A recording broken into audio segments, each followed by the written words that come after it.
What would you think about the concept of trading KP, Jalen Brunson, and 2 seconds for Jaylen Brown? We're asking me? I'm gonna defer here to Mike and Reggie because I Whoa. think you lose a lot there in something that you're trying to build, but I understand you have to give up something. So I say yes to this. And it's Dennis not, Schroeder, sorry. It's not an easy yes, but here's why I say yes. And I don't think this brings a title in the end of this season at all. But I would say now, and I think Corey brought up a good point, and I don't get why it's not working with Tatum and Brown better. And so that does concern me in this situation. But to build a championship contender, and you want to be a championship contender for a long time, and in the NBA, it's a lot easier to be a championship contender over like a 5 or 7 year period than it is in football or baseball. We've seen that in the history of our lives. But if I have the superstar in Luka is a superstar in this league, and then I have that perennial all-star, isn't that usually where we start looking at championship teams? The superstar with the, and I know, look, LeBron's done a great job of manipulating situations and getting 2 or 3 superstars on his team at one time. But usually you start with, here's our superstar, arguably the best player in the game. You usually have to have a conversation about your best player being the best in the game when you're a championship team. And then here's my perennial all-star that's always making the all-star team. And I would have that. And you would have a perennial all-star that can far more frequently take over the game in Luka's absence. Like maybe he has an off shooting night, maybe he's injured, whatever. I think KP has shown sometimes he can do that. Jaylen Brown could do that more consistently. And just if you're curious, what does Jaylen Brown bring to the table? All right, this year, and his stats are pretty similar to what they were last year. I know the shooting percentages are down 3 points. But 24 points a game, 3 assists a game, 6.5 rebounds, and perhaps more importantly for this team, he is a hell of a defender. And so I get it. One of the first texts I saw, and I'm sure there's more people with all kinds of viewpoints, but one of the texts I saw is, I don't want to do that because you are, again, really hurting your size. And I do get that, and this does not make up for that. I will say that he's an excellent defender to go along with an excellent scorer. Well, I mean, you had previously been kind of playing 2 bigs in the way that I don't think the league does necessarily all the time. And Jaylen Brown isn't a small player.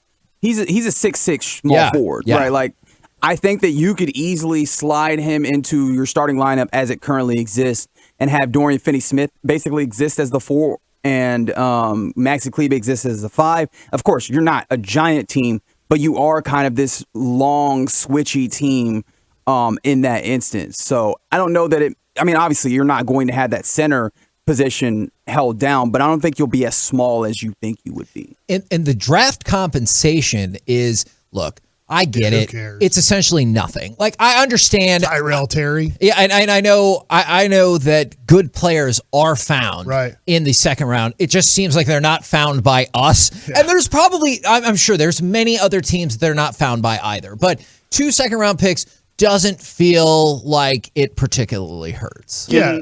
I do have a question. You talk about the not being that long team, that big team. You're not beating the Suns if they have DeAndre Ayton, right? Like with that group still, because you still have to deal with and contend with the Anthony Davises or those kinds of bigs. Jokic. You're going to have a mismatch in playoffs, right? Well, and here's the deal. Yes, the answer is yes. But you still have a mismatch with KP, kind of. Second part is, though, I'm making this trade to build my championship team, and I don't feel like. And I saw on the Twitch that somebody said, hell no, I love Brunson. I get why people love Brunson, and Brunson has become a solid player.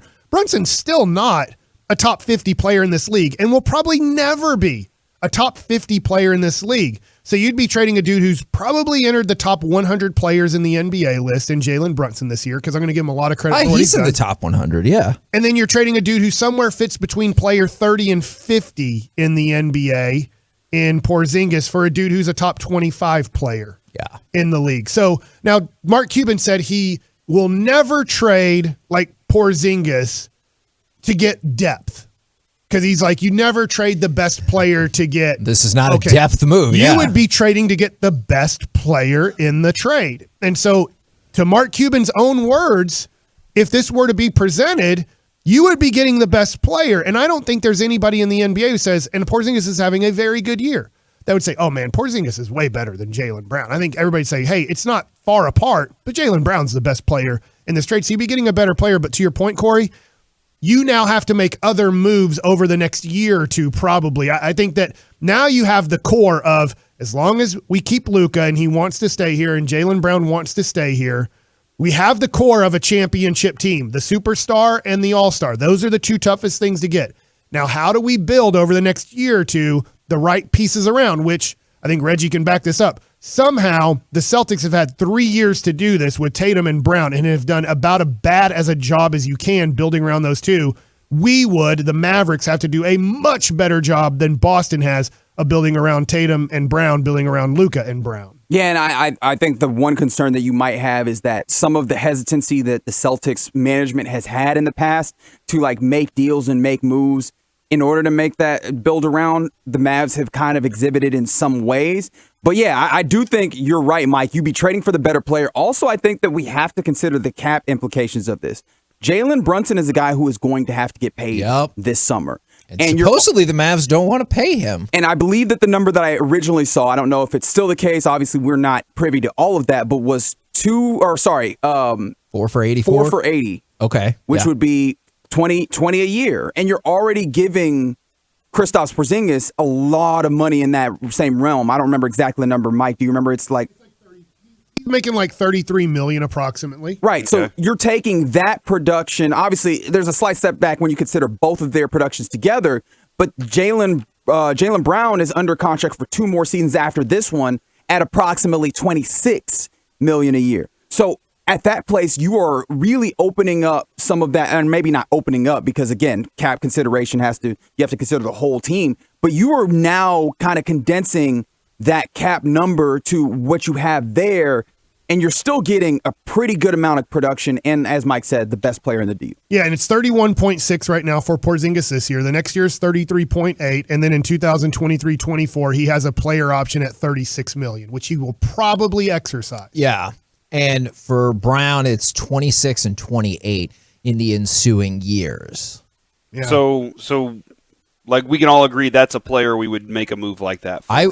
We kind of have to be. Is that the low end, or is that a high end for what we want, what you guys want? I don't think you can do much better if some team would take Porzingis and Brunson. And I'm not saying take Porzingis, but if you combine those two guys together, I think that getting a guy like who's a right around the 20th best player in the league, and give or take 5 spots. He might be the 15th best player in the league. He might be the 25th best player, but that's about where Jaylen Brown sits right now at 25 years old in the league.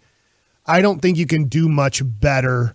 And also at his age, you would hope that those guys get to play another 8 or 9 years together. Like, hey, I think Damian Lillard's a better player than Jaylen Brown. They're different players, but I think he's a better player. You know, interestingly enough, Jaylen Brown is 2 months younger than Jalen Brunson.